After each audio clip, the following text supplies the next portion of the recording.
Marseille, une ville déjà traumatisée par le drame de la rue d'Aubagne et ses 8 morts en 2018. Oui, certains habitants ont le sentiment de revivre le même cauchemar, mais comme il y a 4 ans et demi, ils s'organisent pour proposer hébergement, nourriture, vêtements ou tout simplement soutien. Frédéric Michel.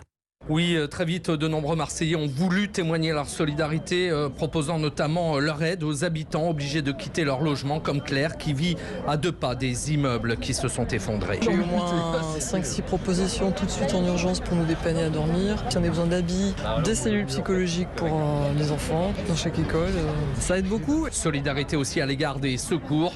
Nadia, une Marseillaise bouleversée. Moi, hier, j'ai apporté des pains au chocolat et de l'eau pour les pompiers parce que je sais qu'ils font un travail dur. Et je les remercie parce que sans eux, on est perdu. J'ai une petite retraite, monsieur. Si j'avais une grosse retraite, j'aurais fait plus. Dans toute la ville, les commerçants aussi se sont mobilisés, notamment dans le quartier du Kama où s'est produit le drame.